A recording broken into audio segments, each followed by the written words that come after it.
पूरी दुनिया इस वक्त कोरोना वायरस के हमले की जद में है, लेकिन इस तरफ जनूबी एशिया के इस खत्ते में मकबूजा कश्मीर और आज़ाद कश्मीर जो हैं वो भारतीय हमले की जद में हैं। लाइन ऑफ कंट्रोल के ऊपर आए रोज़ भारतीय फोर्सेस की बिलाश्तियाल फायरिंग गोलाबारी से खत्ते की सिक्योरिटी ख़तरे में पड़ चुकी है और कोई दिन खाली नहीं जाता जब भारतीय security forces line of control पर बिलाश्तियाल फायरिंग करती हैं, गोलाबारी करती हैं, जिससे आज़ाद कश्मीर में लाइन ऑफ कंट्रोल के साथ साथ रहने वाली सिविल आबादी इसका निशाना बनती है। बड़ी तादाद में लोग शहीद हो चुके हैं, हमारी मुसल्लह अफवाज के जवान शहीद हो चुके हैं, बड़ी तादाद में सिविल फौजी जो हैं वो इसमें ज़ख्मी भी हुए हैं। तो ये आखिर क्या वजह है कि एक वक्त में जब दुनिया कोरोना से नबर्द आज़मा है, उससे निपट रही है, लेकिन भारतीय सिक्योरिटी फोर्सेस और भारतीय माइंडसेट आखिर लाइन ऑफ कंट्रोल पर इश्तियाल अंगेज़ी करके क्या चाहता है। इसके साथ साथ नाज़रीन आपको ये भी बताएंगे कि एक और खौफनाक कानून जो है जिसकी भारत ने जिसे इंट्रोड्यूस किया है, मुतारिफ़ कराया है, वो भारतीय मकबूजा कश्मीर के अंदर नया डोमिसाइल लॉ है। यानी कश्मीर से बाहर का कोई भी शख्स अगर वो कश्मीर के अंदर वहाँ पे कुछ अरसे से क़याम पजीर है, उसने वहाँ तालीम हासिल की है, कुछ अरसा वहाँ पे रहा है, तो उसे डोमिसाइल दिया जाएगा। इसके क्या ख़तरनाक असरात होंगे और उसके साथ साथ ओवरऑल कोरोना के पाकिस्तान और भारत के ऊपर क्या असरात पड़ रहे हैं। जैसे कि मैंने बताया कि इस वक्त पूरी दुनिया कोरोना से नबर्द आज़मा है, लेकिन लाइन ऑफ कंट्रोल पर एक मरतबा फिर जिसे कहते हैं कि हिंदुस्तान की तोपें और उनकी फायरिंग गोलाबारी, लाइन ऑफ कंट्रोल जिसे हम कहते हैं एक मरतबा फिर लहू लहू है। मकबूजा वादी का तो हम जिक्र करेंगे, लेकिन लाइन ऑफ कंट्रोल पर भारतीय इश्तियाल अंगेजियाँ इस वक्त हद से ज़्यादा बढ़ चुकी हैं और 24 घंटों में 3-3 मरतबा भी लाइन ऑफ कंट्रोल पर सीज़ फायर की वायलेशन की गई। आखिर ये हिंदुस्तान क्या चाहता है? बहुत शुक्रिया मतीन साहब। ये बहुत नाजुक मामला है और ये बदकिस्मती की बात है कि भारत ने एक ऐसे वक्त का इंतखाब किया है इतनी गैर ज़िम्मेदाराना रवैये का मुज़ाहरा करने का, जबकि एक दुनिया एक आलमी बहुत बड़े मसले से निपट रही है। मैं समझता हूँ कि इसके पीछे 4-5 मुहर्रिकात हैं जो बहुत इम्पॉर्टेंट हैं। सबसे बड़ा जो मोटिव है भारतीय क़यादत का वो ये है कि जो आलमी बरादरी की तवज्जो है वो ना सिर्फ भारत की दाखिली सियासत और कोरोना की जो मिसमैनेजमेंट है उससे भी डाइवर्ट की जाए। तो दरअसल जो भारतीय फ़ौज है वो इतना बड़ा एक इदारा है जिसमें 12 लाख से ज़्यादा अफराद जिससे मुंसलिक हैं और उसको एक बहुत बड़ा बजट मिलता है जो कि भारत के माशी मसाइल, भारत की गुर्बत और ये कोरोना की जो वबा है इसके हवाले से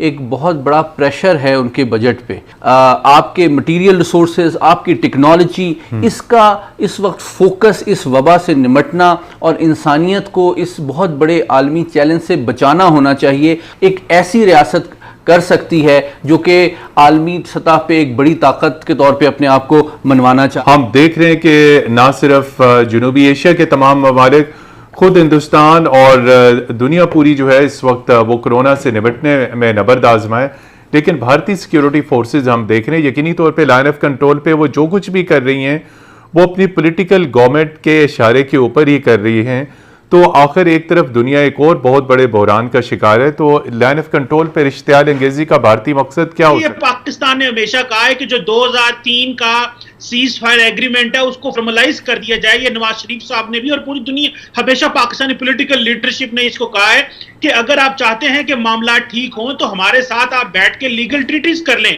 और मजे की बात है जब नरेंद्र मोदी साहब ने सार्क का इजलास बुलाया कोविड-19 के ऊपर तो हम समझ रहे थे शायद इंडिया कोई शॉक अब्जॉर्बर लगाना चाहता है पाकिस्तान इंडिया के ताल्लुकात ठीक करने के लिए, लेकिन मुझे ऐसे लग रहा है कि ये जो बीजेपी का और इंडियन मिलिट्री का जो नेक्सस है ये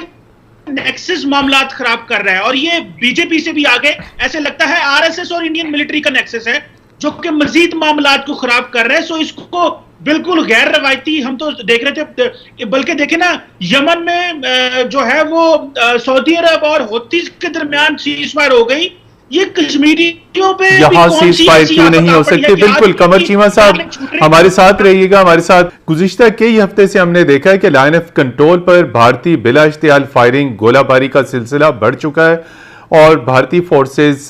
लाइन ऑफ कंट्रोल पर सर निशाना बना रही हैं। पाकिस्तान जो है दफ्तर खारजा इस हवाले से भारतीय सफारतकारों को तलब भी करता है। आप ये बताइए कि ये इसके पीछे क्या मुहर्रिकात हैं? भारत आपने बिल्कुल सही फरमाया कि पिछले कई महीनों से, बल्ककि इस साल के 3.5 महीने गुजरे हैं और इस मुख्तसर मुद्दत में 765 दफा सीज फायर वायलेशंस भारतीय फौज कर चुकी हैं लाइन ऑफ कंट्रोल पे, और बड़ी उसमें शहादतें भी हुई हैं, सीरियस इंजरीज भी बहुत सारे, क्योंकि पूरी इंसानियत के ऊपर एक बहुत बड़ा चैलेंज आया है ये कोरोना वायरस की हवाले से। ये बहुत क्लियर है कि ये क्यों हो रहा है। भारत में बहुत सारे मसाइल हैं और इस हुकूमत के आने से इनका जो RSS का एजेंडा है और जो इन्होंने लॉज इनैक्ट किए हैं पिछले कई महीनों से, और इसमें हुकूमती अरकान भी और फौज भी, मुझे बहुत अफसोस के साथ कहना पड़ता है कि सब बराबर की शामिल हैं। सार्क हेल्थ मिनिस्टर्स की कॉन्फ्रेंस हुई, पाकिस्तान ने अपनी पूरी कमिटमेंट शो की, वीडियो लिंक के जरिए उसमें शिरकत की। ना सिर्फ शिरकत की बल्कि कोविड-19 से निपटने के लिए जो फंड था उसमें भी एक बहुत मुनासिब रकम की कमिटमेंट करी। तो पाकिस्तान की तो कमिटमेंट ये थी कि जनूबी एशिया में तरक्की हो, खुशहाली हो, हेल्थ इंफ्रास्ट्रक्चर बेहतर हो। लेकिन अगर हम देखते हैं हिंदुस्तान की सूरत हाल, वहाँ पूरा लॉकडाउन है और कोविड की आड़ में वहाँ मुसलमानों को एक मरतबा फिर निशाना बनाया जा रहा है। जी देखिए मतीन हैदर साहब, पहली बात तो यह है कि हम बड़े खुश हुए कि शायद जिस सार्क को इंडिया ने छोड़ा था और वो समझते थे कि ये किसी काम का नहीं अब रहा, उसी सार्क को दोबारा यूटिलाइज करने की कोशिश की और बिल्कुल अच्छा किया कि गैर रवायती सिक्योरिटी के हवाले से उन्होंने कोशिश की लोगों को इकट्ठा करने की। हमें एतराज था कि कश्मीर के मामले में भी सार्क का इजलास बुलाया जाए, सिर्फ इस मामले में ना बुलाया जाए, लेकिन जैसे तैसे हमने तकरीबन $3 मिलियन इसमें डाल के ये बताने की कोशिश की है कि हम भी उतने ही सीरियस हैं जितने बाकी लोग सीरियस हैं, लेकिन प्रॉब्लम यह है कि उसको चलाना कैसे, उस फंड को यूटिलाइज कैसे करना है।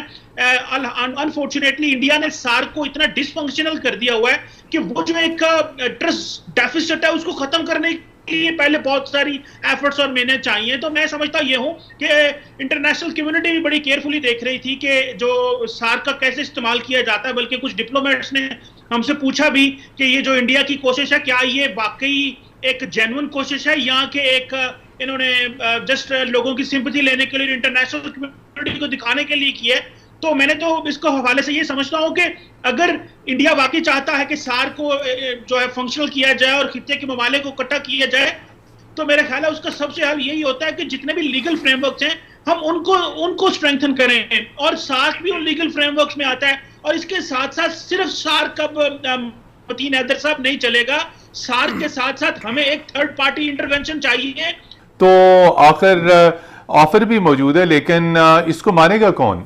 देखिए, पाकिस्तान तो तैयार है। जी, पाकिस्तान तो तैयार है, लेकिन अनफॉर्चुनेटली इस वक्त जो कोरोना वायरस की आलमी वबा के नतीजे में जो तर्ज अमल आलमी ताकतों की जानिब से सामने आया है वो बहुत अफसोसनाक भी है और तशवीशनाक भी है, क्योंकि जो पूरा वर्ल्ड ऑर्डर है it has not undergone a greater challenge than this since second world war. और आपको लैक ऑफ लीडरशिप नज़र आ रही है US की तरफ से, फ्रांस की तरफ से और बरतानिया की तरफ से, जहां ये बहुत बड़े स्केल पे ना सिर्फ वो आलमी सतह पे क्या लीडरशिप दिखाएंगे, उन्होंने तो सबसे ज़्यादा अपने मुल्क में इसको मिसमैनेज किया है।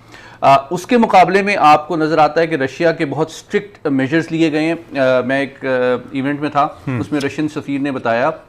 कि उन्होंने इतना स्ट्रिक्टली इम्प्लीमेंट किया है कि क्वारंटीन से अगर एक बंदा वायलेट करेगा तो उसको 5 साल कैद होगी और 2 वायलेशंस पे 7 साल कैद होगी। चाइना सबतरीन इकदाम किए गए, लेकिन इसका पहले जवाब हाँ, मैं उसी तरफ आ रहा हूं। तो चीन आपको नजर आता है इन तमाम P5 कंट्रीज में वाहिद रियासत, वाहिद कुव्वत है जो कि उभरी है, जिसने 80 से ज़्यादा ममालिक को मेडिकल हेल्प भी प्रोवाइड की है, असिस्टेंस भी प्रोवाइड की है, जंग लड़ी और दुनिया की 20% आबादी चाइना में रहती है, उसने उसको मैनेज करना इटसेल्फ एक बहुत बड़ी अचीवमेंट है, और उसने अपने नॉलेज को, अपनी टेक्नोलॉजी को, रिसोर्सेज को स्पेशली पाकिस्तान के हवाले से बहुत फ्रैंकली और फ्रीली शेयर किया है। इसमें बहुत इंपॉर्टेंट ट्रंप की जो ऑफर है मीडिएशन, देखिए वो मीडिएशन की ऑफर मैं समझता हूं एक वर्बल एक इंटेंट का एक्सप्रेशन तो है, लेकिन उसको मटेरियलाइज होने के चांसेस बहुत कम हैं, लेकिन उसकी कई वजूहात हैं। मैं ये समझता हूं कि पाकिस्तान के लिए इस वक्त इंपॉर्टेंट ये है कि वो तमाम तर दुनिया की बदलती हुई सियासी मंजरनामे के पेश नज़र तवक्कुआत सिर्फ वाशिंगटन से मशरूत ना करे, बल्कि जो इमर्जिंग पावर्स हैं, चाइना है, रशिया है, अमेरिका है, इन सब से मिल के वो एक मजमूई तौर पे भारत पे प्रेशर डालने की कोशिश करे।